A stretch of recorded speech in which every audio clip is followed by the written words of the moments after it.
Assalamualaikum warahmatullahi wabarakatuh. Perkenalkan, nama saya Faiz Hamzah Rustam dari program studi Teknik Komputer dari kelas CE 0302. Jadi di sini saya akan mempraktekkan bagaimana cara membuat sebuah jaringan yang di dalamnya terdapat sebuah layanan, yaitu DHCP server, di mana layanan ini akan ada di dalam router atau dikonfigurasi di dalam router yang fungsinya untuk memberikan alamat IP secara otomatis kepada klien ya atau end device yang ada. Nah, hal ini sangat berguna ya, karena biasanya klien itu salah menginputkan alamat IP pada saat akan terkoneksi ke sebuah jaringan. Nah, dengan adanya IP DHCP ini, ketika klien menghubungkan ke sebuah jaringan, maka dia tidak perlu mengkonfigurasi alamat IP secara manual, karena IP tersebut akan secara otomatis diberikan oleh router melalui layanan DHCP. Nah, bagaimana cara membuatnya? Di sini saya menggunakan software Cisco Packet Tracer untuk membuat simulasi jaringannya ya. Dimana di sini ada 3 end device. Di sini saya gunakan PC dan satu router serta satu switch. Nah, router ini yang akan nantinya dikonfigurasi agar bisa mengirimkan mengirimkan sebuah alamat IP ke PC-PC ini. Nah, untuk itu kita hubungkan terlebih dahulu ya semuanya. Nah, di sini saya gunakan router PTMPT ya. Jadi untuk menggunakan router ini perlu diisikan portnya terlebih dahulu secara manual. Untuk portnya di sini akan gunakan port LAN ya. Saya isikan dulu. Dan di sini sudah diisikan, kemudian yang tadinya kita nonaktifkan ya routernya, di sini aktifkan kembali. Nah, kemudian baru kita hubungkan semuanya ya menggunakan kabel auto saja. Sini router terhubung ke switch, kemudian switch akan terhubung ke PC-PC-nya atau end device-nya.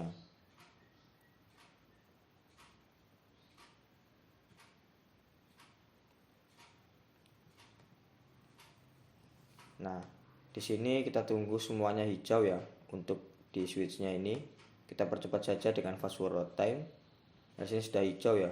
Nah, kemudian kenapa antara router dengan switch ini berwarna merah? Nah, hal ini karena untuk interface ini masih belum dinyalakan ya. Nanti akan dinyalakan pada saat konfigurasi selesai. Nah, untuk konfigurasinya sendiri kita masuk ke router, dan di sini saya akan menggunakan fitur CLI ya yang ada di Cisco Packet Tracer seperti itu. Di sini kita geser terlebih dahulu. Nah, seperti ini. Di sini ketikkan no saja ya. Nah, kemudian kita aktifkan routernya dengan mengetikkan sintaks enable.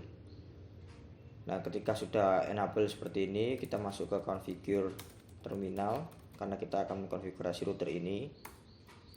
Setelah masuk ke config ya, perhatikan di sini ya bahwasannya port yang menghubungkan antara router ke switch ini menggunakan FA9/0. Jadi kita konfigurasi yang FA90 ini. Kita masuk ke interface-nya, ketikkan interface FA9/0 sesuai dengan namanya ya. Di sini sudah masuk ya. Kemudian kita konfigurasi IP-nya, ketikkan IP address. Lalu IP-nya saya gunakan 192.168.1.1 dengan netmask 255.255.255.0, atau ini merupakan IP dengan /24 ya. Kita enter. Nah, kemudian di sini sudah selesai untuk konfigurasi IP-nya. Kita ketikkan no shutdown untuk menyalakan interface yang sebelah sini. Bisa dilihat nanti ya, yang awalnya merah akan berubah menjadi hijau.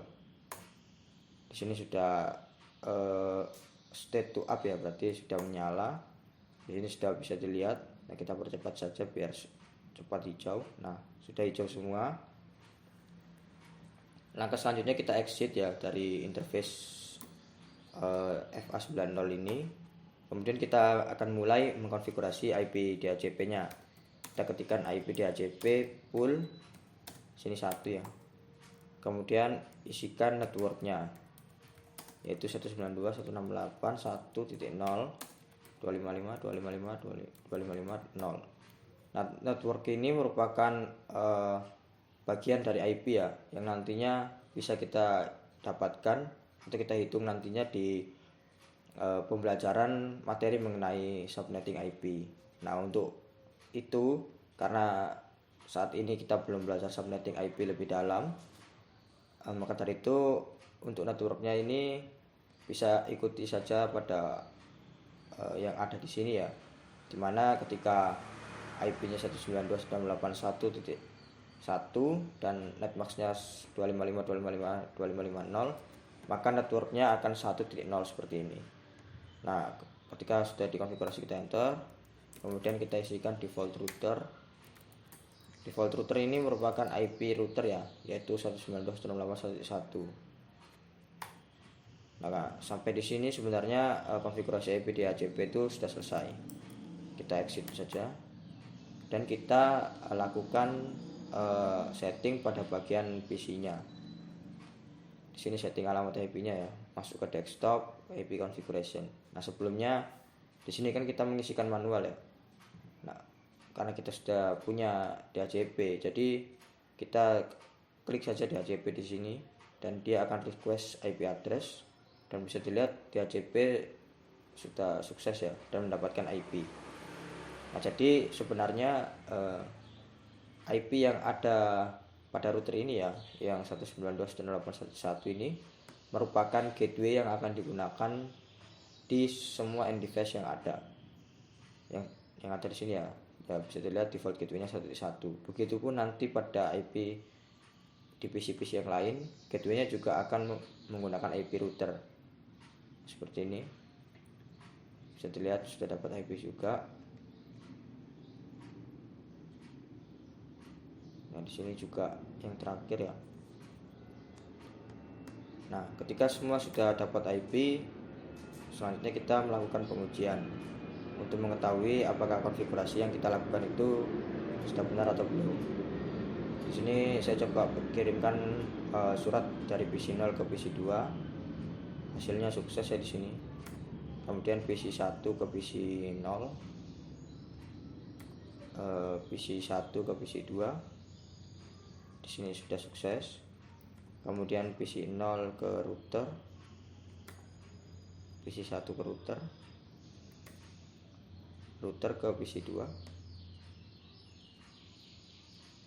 Nah, ini ada file tadi ya, ini kita fast forward time dulu. Kemungkinan tadi masih ada waiting list ya. Nah, ini sudah sukses. Jadi berarti masih dalam proses konfigurasi lebih dalam ya, dari distro-nya, di routernya maksudnya.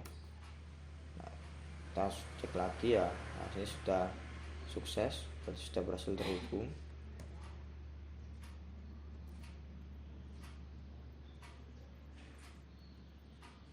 Nah, karena sudah sukses semua, nah ini berarti konfigurasi DHCP yang kita lakukan pada router ya, itu sudah benar dan sudah berhasil. Nah, mungkin itu saja penjelasan dari saya. Kurang lebihnya mohon maaf. Wassalamualaikum warahmatullahi wabarakatuh.